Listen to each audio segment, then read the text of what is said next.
Welcome to shadow news. Detail చూస్తే Trinidad and టొబాగోలో పర్యటిస్తున్న భారత ప్రధాని నరేంద్ర మోదీ ఆ దేశ ప్రధాని కమలా ప్రసాద్ బిస్సేర్ను బీహార్ ముద్దుబిడ్డగా అభివర్ణించారు. మోదీ అక్కడ జరిగిన కార్యక్రమం బీహార్లోని బక్సర్కు చెందిన వారని, బీహార్ ప్రజలు ఆమెను తమ కుమార్తెగా భావిస్తున్నారని చెప్పారు. బీహార్ వారసత్వం ప్రపంచానికి గర్వకారణమని మోదీ పేర్కొన్నారు.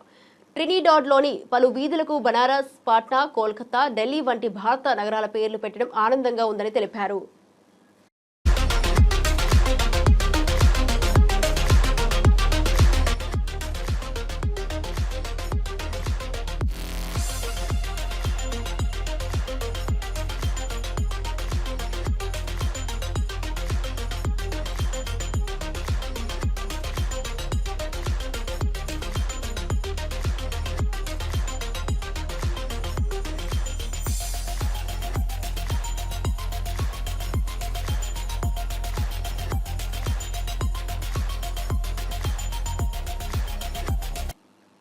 ముఖ్యమంత్రి చంద్రబాబు టీడీపీ కార్యకర్తలు పార్టీకే బ్రాండ్ అని అన్నారు. ప్రజలకు చేరువుగా ఉన్నవారు తనకు కూడా దగ్గరగా ఉంటారని, చెడ్డ పేరున్న వారిని పక్కన పెట్టడంలో వెనుకాడనని స్పష్టం చేశారు. కుప్పంలో మాత్రమే కాకుండా రాష్ట్ర వ్యాప్తంగా ఇదే విధానం కొనసాగుతుందని చెప్పారు.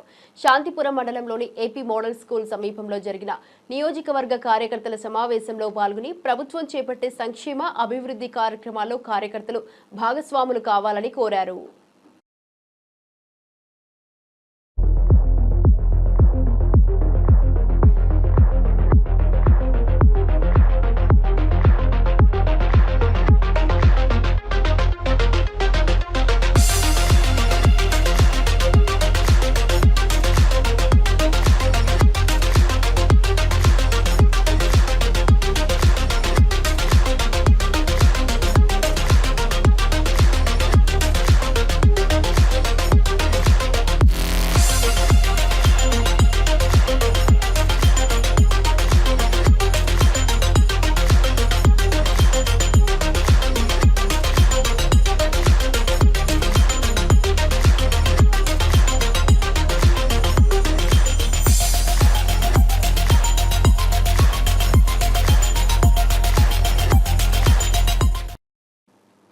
గాజాలో ఇజ్రాయెల్ సైన్యం చేపట్టిన గగనతల దాడుల్లో 94 మంది పాలస్తీనా పౌరులు మరణించారు.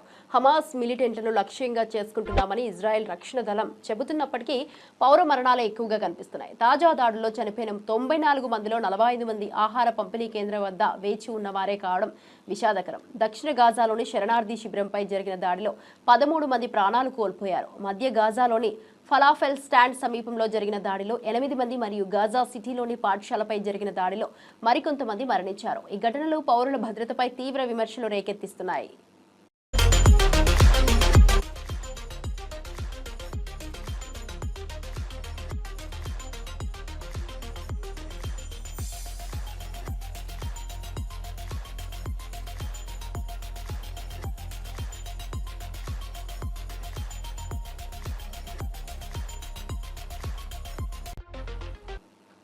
విజయవాడలో మంత్రి లోకేష్ ఇంటి దగ్గరకు వెళ్లిన యోగా టీచర్లపై పోలీసులు జూలం ప్రదర్శించారు. లోకేష్ ని కలవడానికి అవకాశం ఇవ్వకుండా తిరిగి పంపించారు.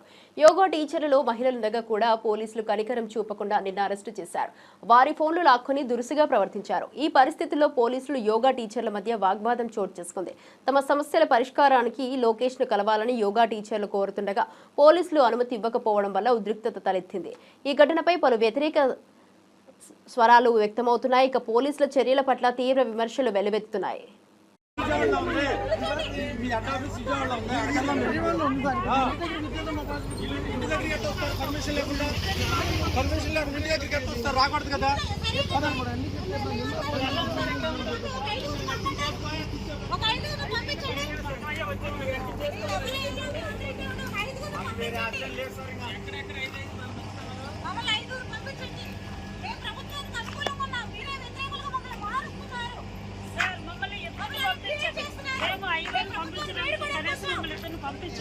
పంపడం ఎవరు ఇచ్చారు పర్మిషన్?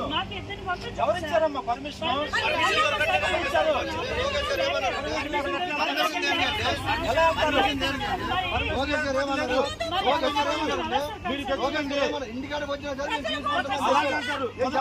అలాగే చెప్తారు కదా.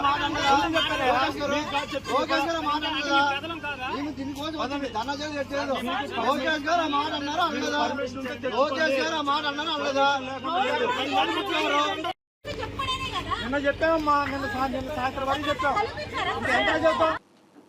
కాంగ్రెస్ పార్టీకి చెందిన ప్రముఖ నేతలు గాంధీ భవన్ కు చేరుకున్నారు. పిసిసి కార్యనిర్వాహక అధ్యక్షుడు జగ్గారెడ్డి, ప్రభుత్వ విప్ ఆది శ్రీనివాస్, మంత్రి దామోదర రాజనరసింహ, సీనియర్ నేత రాజ్యసభ సభ్యుడు కె కేశవరావు ఈ సమావేశంలో పాల్గొన్నారు. పార్టీ భవిష్యత్ కార్యాచరణపై చర్చించేందుకు సూచనలు అందించాలనే ఉద్దేశంతో వారు గాంధీ భవన్ కు చేరుకున్నారు.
తిరుమల శ్రీవారిని దర్శించుకున్న ఏపీ టీడీపీ మంత్రి సవిత ప్రత్యేక పూజలు నిర్వహించారు. మంత్రి తన కుటుంబ సభ్యులతో కలిసి తిరుమల చేరుకుని ఆలయ ఆనందాన్ని ఆస్వాదించారు.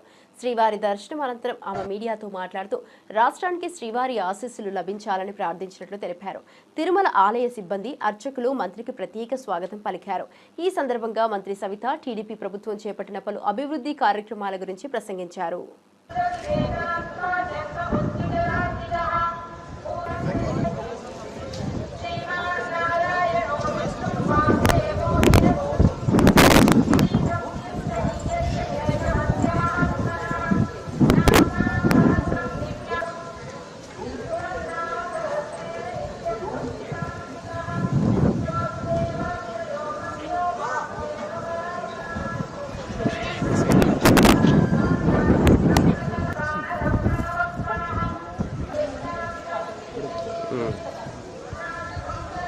ఈరోజు ఉదయం కలియుగ వెంకటేశ్వర స్వామి దర్శనం చేసుకున్నాం. చాలా మంచి దర్శనం జరిగింది.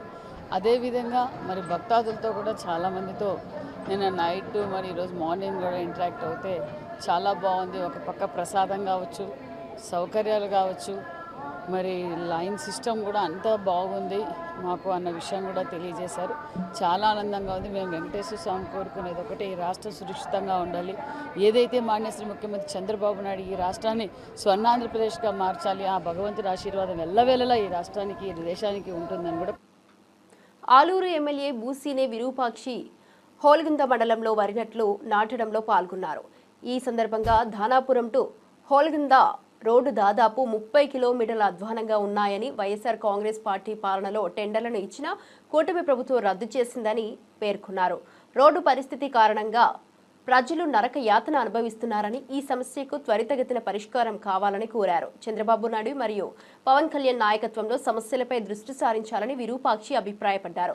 రోడ్డు సమస్య ప్రజల దైనందిన జీవితాలను ప్రభావితం చేస్తోందని, తక్షణమే చర్యలు తీసుకోవాలని విజ్ఞప్తి చేశారు. పొలగొంద రోడ్డు. ఎందుకంటే నేను ఇంతకు ముందు ఇన్ఛార్జ్ ఉన్నప్పుడే చూసినాను. ఇంతకు ముందు ఆ టెండర్ కానీ పిలిచినారు. టెండర్ పిలిచిన కాంట్రాక్ట్ కానీ చాలా సార్లు రిక్వెస్ట్ చేసినాను. ఆయన జనవరి నెల 3వ తారీఖు మేము రోడ్డు ఓపెన్ చేస్తాం, భూమి పూజ చేస్తామని చెప్పినాను నాకు. అయినా కానీ ఈ కూటమి ప్రభుత్వం వచ్చినాక అంటే వాళ్ళ ప్రభుత్వంలో వైఎస్ఆర్ కాంగ్రెస్ ప్రభుత్వం ఉండే రోడ్లు ఉండకూడదనే టెండర్ ఉండకూడదని వాళ్ళ పేరు వస్తున్న విధంగా ఆ టెండర్ క్యాన్సిల్ చేసి ఈ రోజు ఇంత దరిద్రంగా ధనాపురం పొలగొందకు రావాలంటే దాదాపుగా 3 గంటల టైం పడుతుంది. నరక యాతన జనాలు అయితే అసలు నరక యాతన పడుతున్నారు. ఎందుకంటే ఇక్కడే ఏమన్నా డెలివర్లకు పోతే రోడ్లోనే డెలివర్ అయినారు. ఎందుకంటే అసలు గుంతులు నడంలోతు గుంతులు, మాకలోతు గుంతులు ఉన్నాయి. ఇంత అద్భుతంగా ఈ చంద్రబాబు నాయుడు ఈ పవన్ కళ్యాణ్ ఏమో వాళ్ళు మాకు సంక్రాంతికి 20 సంక్రాంతికి 15 కల్లా గుంతులు లేని రోడ్లు ఉండాలని చెప్పినారు.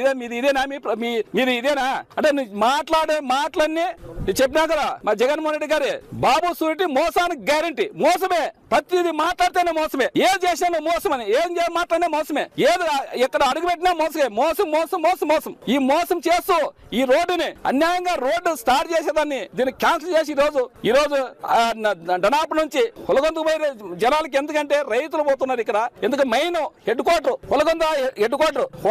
ఆదో నుంచి ఏదైనా రావాలన్నా పోలన్నా మెయిన్ ఇక్కడ ఇదే రోడ్డు, మెయిన్ పొలగొందకే రోడ్డు. ఎందుకంటే ఇక్కడ అక్కడ నుంచి ఆదో నుంచి సరుకులు తీసుకున్నా లేదు. ఇక్కడ ఈ రోడ్డు లేని దానికి చాలా మంది బస్సులు డిపోలు కానీ క్యాన్సిల్ చేసినారు. వాళ్ళని డిపోలు రిక్వెస్ట్ చేసి నేను లేదు సార్ చాలా మంది ఇబ్బంది అవుతుంది, లేదంటే వాళ్ళు లేదు సార్ మా అన్ని కట్లన్నీ తెగిపోతున్నాయి అంటున్నారు. వాళ్ళు బస్సులకు ఉండే కట్లు గిట్లన్నీ తెగిపోతున్నాయి సార్, ఇరిగిపోతున్నాయి సార్, మేము రాలేమంటే లేదు సార్ లేదు చాలా ఇబ్బందులు పడతారు, పోయి ఆటోలు కానీ రావు, ఏం రావు, ఎట్లా ఖచ్చితంగా రావాలంటే రిక్వెస్ట్ చేసి వాళ్ళని బస్సులు తిప్పుతున్నారు. ఇప్పుడు కావాల్సింటే మీరు బస్సు డ్రైవర్ ఉన్నాడు, డ్రైవర్ తో మాట్లాడండి. ఇది చాలా నరక యాతన. ఇప్పుడు ముస్లిం అయితే ఎట్లా మేము పారాయణ ఇట్లా ఈ బస్సు ఇంత మాకైతే ఆడోళ్ళు అయితే ఎన్నోసారి ఎంతో మంది ఇక్కడే పోతూ చాలా మంది చనిపోయినారు. ఎందుకంటే టయానికి చేరుకోలేక దాదాపు 2 గంటలు 3 గంటలు టైం పడుతుంది పొలగొంద నుంచి పోలంటే. అలాంటిది మీరు మీ కూటమి ప్రభుత్వం పవన్ కళ్యాణ్ ఎక్కడ పోయినావు ఆయనవా, ఎక్కడ పోయినావు? పంచాయతీరాజ్ శాఖ మంత్రి తీసుకున్నావు, నువ్వు ఏం చేసేది తీసుకున్నావు? ఎవరిని మోసం చేసేది తీసుకున్నావు? అప్పుడేమో ఏదో గొప్పలు మాట్లాడుతుంది, ఏమేమో మాట్లాడుతుంది, అంతా మేము వస్తే నీ సస్యశ్యామం చేస్తామంటే ఇదేనా నీ సస్యశ్యామం? ఇదేనా నీది? ఎక్కడ పోయినావు? నీ సినిమా షూటింగ్లు తీసుకునే కనువా? నువ్వు సినిమా షూటింగ్ తీసుకునేవాడు నీ రాజకీయానికి పనికిరావు. ఎప్పుడు రాజకీయం ఎక్కడంటే ప్రజల్లో ఉండాలా, ప్రజల్లో ఉండే ప్రజల సమస్యలు తెలుసుకోవాలా. నువ్వు సినిమా షూటింగ్ తీసుకునే డిప్యూటీ సీఎం అయింది. పంచాయతీరాజ్ శాఖ అంటే ఎంత ముఖ్యమైనది. అది నిధులు లేవు.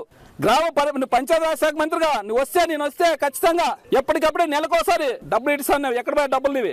ఏం చేసిన డబ్బులు? సంవత్సరానికి 1,61,000 కోట్లు అప్పు చేసినారు. ఎక్కడ పోయినా ఇవన్నీ ఎవరు తిన్నారు? పవన్ కళ్యాణ్ 80,000 కోట్లు, నువ్వు చంద్రబాబు 80,000 కోట్లు తిన్నారా? ఏ డెవలప్మెంట్ చేసినావు? ఎక్కడ రోడ్లు వేయలే మీరు, ఎక్కడ సంక్షేమ పథకాలు వేయలే, ఆ సూపర్ 6 సంక్షేమ పథకాలు వేయలేదు. ఇవన్నీ ఏం చేసినట్లు మీరు? డబ్బులు ఎక్కడ పోయినట్లా?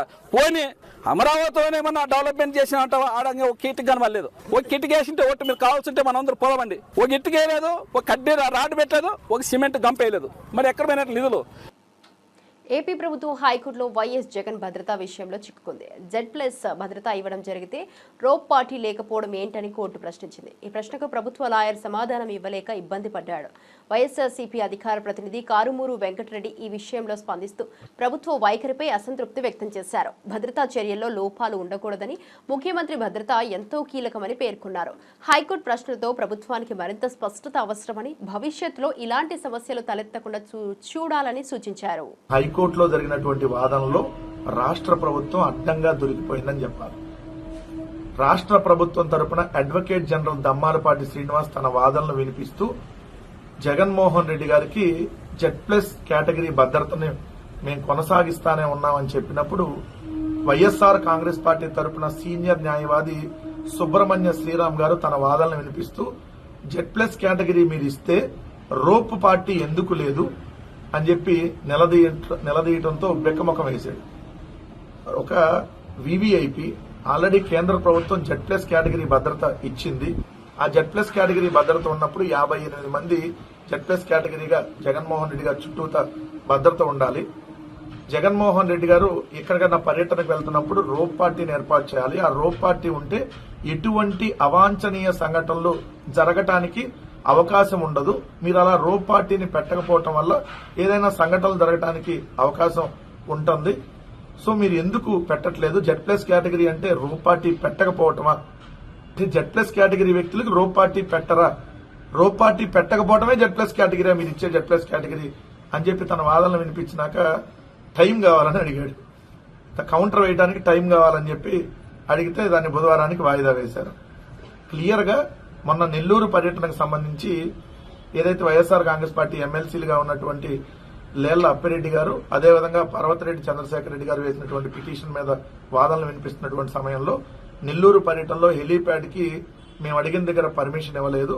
వాళ్ళు ఒక ప్లేస్ ఇచ్చారు. ఆ ప్లేస్ కనీసం అడుగు తీసి అడుగు వేయటానికి కూడా అవకాశం లేనటువంటి ప్రాంతం. అంతగా పొదలు, పిచ్చి మొక్కలు, చెట్లు అన్ని మొలిచి ఒక అటవీ ప్రాంతం లాగా ఉంది.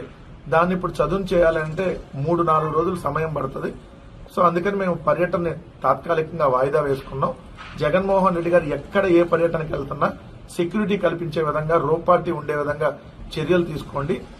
ఆయన వెళ్తున్నటువంటి దారిలో safe moving, safe travelling, safe landing అయ్యే విధంగా చర్యలు తీసుకోమని చెప్పి ఏదైతే హైకోర్టుకి వైఎస్ఆర్ కాంగ్రెస్ పార్టీ తరఫున సీనియర్ న్యాయవాది వాదించారో దాన్ని బుధవారానికి వాయిదా వేశారు. ఇక్కడైతే ప్రభుత్వ డొల్లతనం క్లియర్ గా కనపడింది. తిరుపతి వైఎస్ఆర్సీపీ ఇన్ఛార్జి భూమున అభినయ్ రెడ్డి రేషన్ షాపులను ఆకస్మిక తనిఖీ చేశారు. పేదలకు దక్కాల్సిన బియ్యం బ్లాక్ మార్కెట్ కి పంపుతున్న వారిపై చర్యలు తీసుకోవాలని, డోర్ డెలివరీ సిస్టమ్ను వెంటనే పునరుద్ధరించాలని కోరారు. మంత్రి అభినయ్ రెడ్డి, మన రాష్ట్రంలో పేదల నోట్లకి వెళ్లాల్సిన రేషన్ బియ్యం అధికార పార్టీ నేతల జేబుల్లోకి వెళ్లిపోతుందని ఆరోపించారు. ప్రతి సంవత్సరం ప్రభుత్వం సుమారు 300 కోట్ల కిలోల బియ్యం పంపిణీ చేస్తుంది. తనిఖీల సందర్భంగా కనీసం 10-15% అంటే 30-45 కోట్ల బ్లాక్ మార్కెట్ కు వెళ్తున్నట్లు గుర్తించినట్లు తెలిపారు. ఇక రేషన్ వ్యవస్థలో పారదర్శకత కోసం కఠిన చర్యలు అవసరమని అభినయ్ రెడ్డి పేర్కొన్నారు.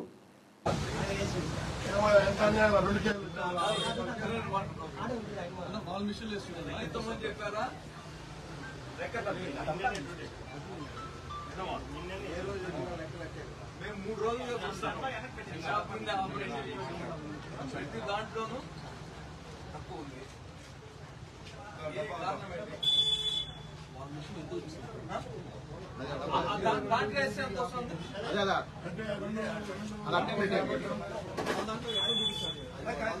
మనం చెప్పేది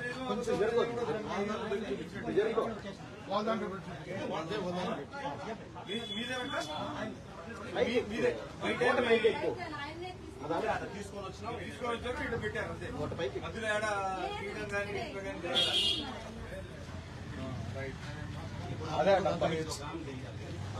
అవి అమౌంట్ దాంట్లో పెడతాం. ఒకసారి దాంట్లో పెట్టండి. అమౌంట్ దాంట్లో పెట్టి దాంట్లో పెట్టి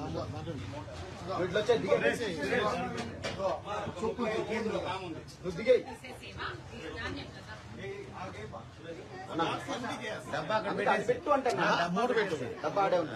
అమౌంట్ పెట్టి వెనక్కి మూట పెట్టి నువ్వు వెనక్కి వెళ్ళిపో. వెనక్కి వెళ్ళు.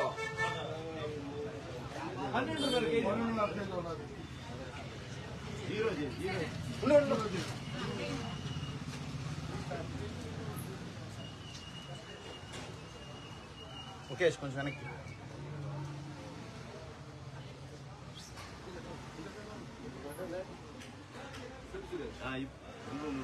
నువ్వు రావాలి.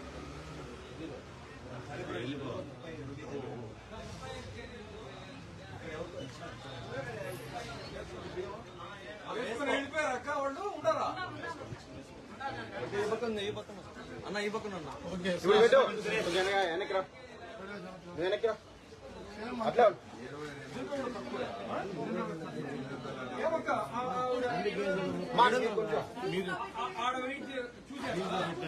అట్టే ఉంది. నా ప్రభాకర్ ఇది పెట్టారా? ఇది పెడితే 25కి కొంచెం దీన్ని పెట్టు. దీన్ని పోసేసి ఎవరంతా మొత్తానికి 16 కిలో ఇంకా కలిపే ఒకసారి మొత్తమే ఖాళీ డబ్బాలే పెట్టేసి పోయి దాని మీద పెట్టా. కొంచెం వెనక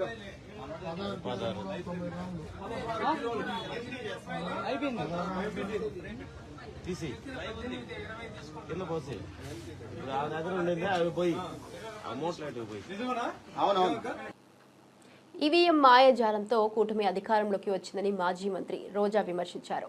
ఎన్నికలు జరిగిన ఏడాది తర్వాత చంద్రబాబు నాయుడు ముఖ్యమంత్రిగా, పవన్ కళ్యాణ్ ఉప ముఖ్యమంత్రిగా, లోకేష్ మంత్రిగా ఎలా అయ్యారో ప్రజలకు అర్థం కావట్లేదని తెలిపారు.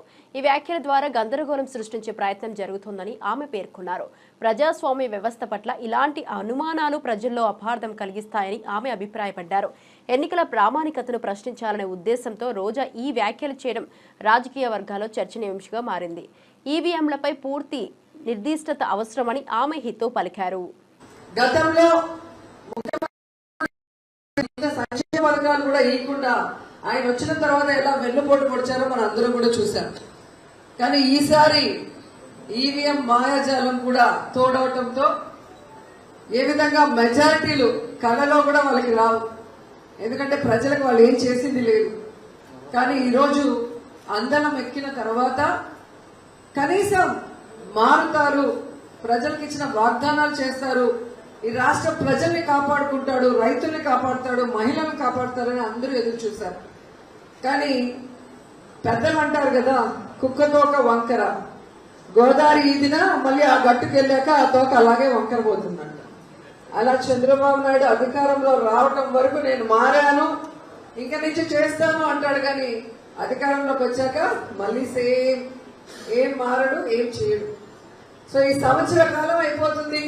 ఇప్పటి వరకు ఒక విద్యార్థికి కానీ, ఒక రైతుకు కానీ, ఒక మహిళకు కానీ ఎవరికైనా మంచి చేశారు అంటే ఈరోజు ప్రజలందరూ కూడా ఎంత కోపంగా ఉన్నారు, ఈ ప్రభుత్వం మీద ఎంత ఆవేశంగా ఉన్నారనేది మొన్న వెన్నుపోటు దినం మనం చేసినప్పుడు రాష్ట్ర వ్యాప్తంగా ప్రజలు, రైతులు, విద్యార్థులు రోడ్డు.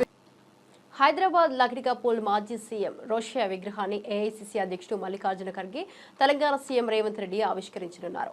ఈ కార్యక్రమంలో తెలంగాణ పీసీసీ చీఫ్ మహేష్ కుమార్ గౌడ్, భట్టి విక్రమార్క, మంత్రులు శ్రీధర్ బాబు, కోమటిరెడ్డి వెంకటరెడ్డి, జూపల్లి కృష్ణారావుతో పాటు రోషయ్య కుటుంబ సభ్యులు పాల్గొన్నారు. రోషయ్య సేవలను ప్రముఖులు ఈ సందర్భంగా స్మరించుకున్నారు. ఆయన రాజకీయ జీవితంలో చేసిన సేవలను ప్రశంసించారు.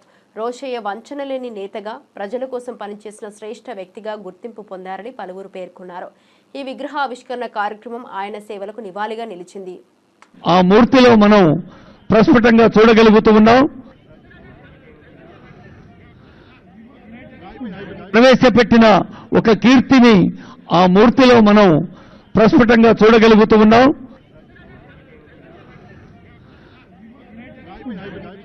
అందరూ ఎవరి స్థానంలో వాళ్ళు క్రమశిక్షణతో నిలబడదాం. I request all of you to stand in disciplined way. జై జై హే తెలంగాణ ప్రజాపాలన. గురజాల మాజీ ఎమ్మెల్యే కాసు మహేష్ రెడ్డి కూటమి ప్రభుత్వంపై తీవ్ర విమర్శలు చేశారు. అధికారంలోకి వచ్చిన ఏడాదిలోనే 1,60,000 కోట్ల అప్పులు తెచ్చినందుకు అభినందనలు తెలియజేస్తున్నారని వ్యంగ్యంగా పేర్కొన్నారు.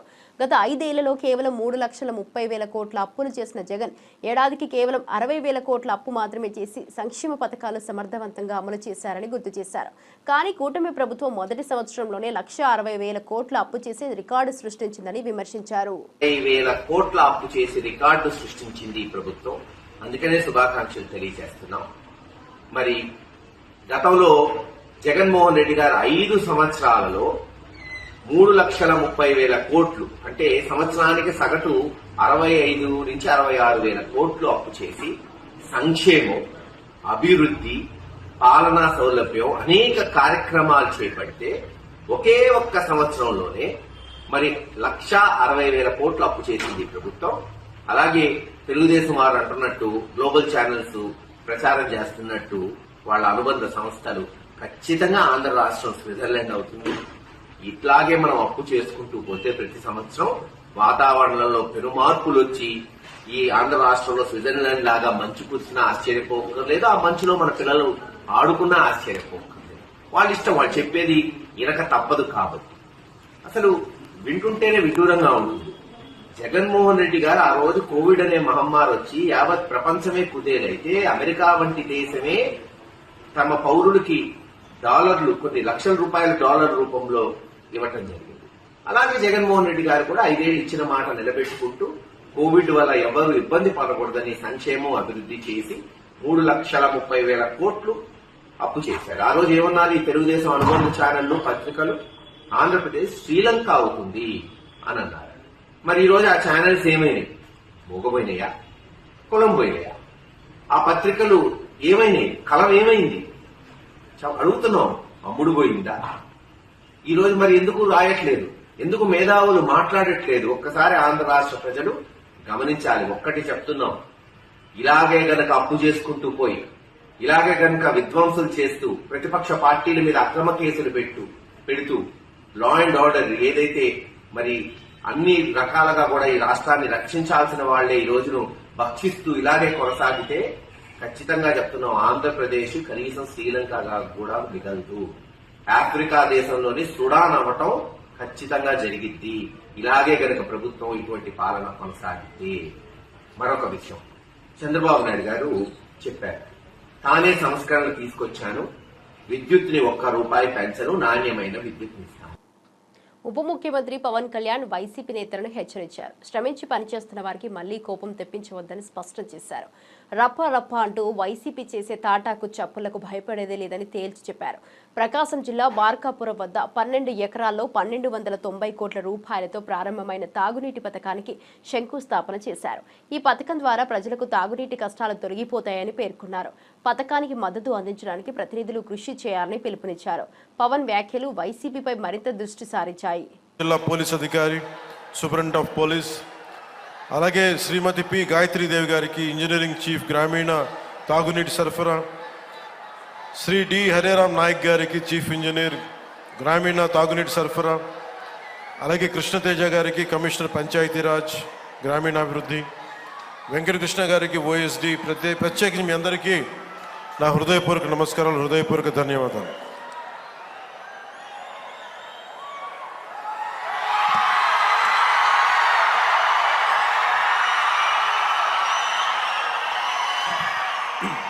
వనరులు, బ్లాక్ గ్రానైట్ ఇలాంటి చోట్ల చాలా సందర్భాల్లో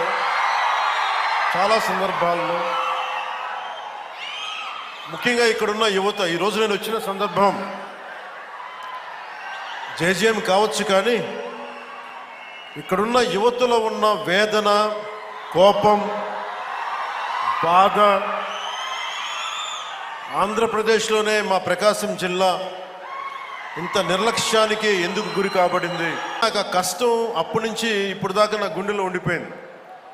మొట్టమొదటిగా జేజేఎం ఈ మల్టీ విలేజ్ ప్రాజెక్ట్ స్టార్ట్ అవ్వాలి అంటే నా ప్రయారిటీ ముందు మన ప్రకాశం జిల్లాకి కావాలి అని ప్రయారిటీ పెట్టాను.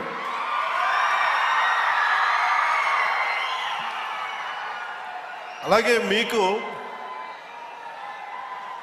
గత ప్రభుత్వం మీకు ఏం చేసింది, ఎలా ప్రవర్తించారో మీ అందరికీ తెలుసు. మన జిల్లాకు సంబంధించి వెలిగొండ ప్రాజెక్టుకి ఒక 4,000 కోట్ల రూపాయలు కావాలి. దాంట్లో మేజరు ఎవరైతే భూపరిహారానికి కావాలి వాళ్ళు అప్పులు తీసుకున్నారు. రాష్ట్రం మీద లక్షల కోట్ల అప్పులు తీసుకున్నారు. రాయచోటిలో 2 ఆల్ ఉమ్మా టెర్రరిస్టులు అరెస్ట్ అయ్యారు. పోలీసులు వారి ఇంట్లో 50 ఐఈడీలు తయారీకి ఉపయోగించే సామాగ్రి, తుపాకులు, సూట్ కేస్, బకెట్ బాంబులు, మరణ ఆయుధాలు, కోడింగ్ బుక్స్, హ్యాకింగ్ సాఫ్ట్వేర్లు, నగరాల మ్యాప్స్ సీజ్ చేశారు. ఈ ఘటనలో ఒక పెద్ద ఉగ్రకుట్రను భగ్నం చేశామని తెలిపారు.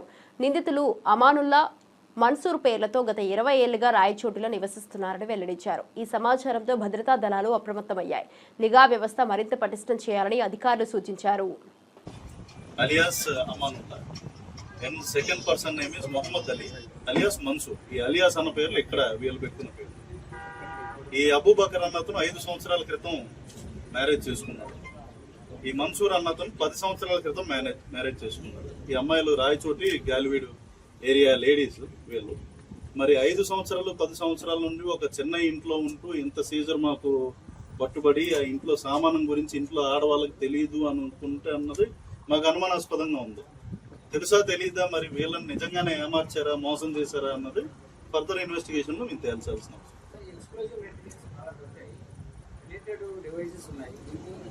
ఆక్టోపస్ నుండి కూడా బాంబు ఎక్స్పర్ట్స్ వచ్చారు. ఇప్పుడు మనకేంటంటే దీంట్లో అన్నిటికన్నా ముఖ్యంగా ఫైండ్స్ ఐఈడి డివైస్ ఏదైతే సార్ ఇందాక మెన్షన్ చేసింది, బాంబు అనేది అంటాం మనం. ఇంప్రూవైజ్ ఎక్స్ప్లోజివ్ డివైస్ ఒక సూట్ కేసులో ఉన్నట్టు గమనించాం. అది మాకున్న టెక్నికల్ డివైజెస్ అయి పెడితే దాంట్లో సెటన్ ఎక్స్ప్లోజివ్ ఉన్నట్టు వాళ్ళే టెక్నికల్ ఎక్స్పర్ట్స్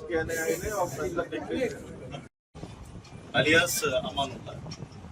సెకండ్ పర్సన్. ఇవి ఇప్పటివరకు బులెటిన్ అప్డేట్ చూస్తూనే ఉండండి షాడో న్యూస్.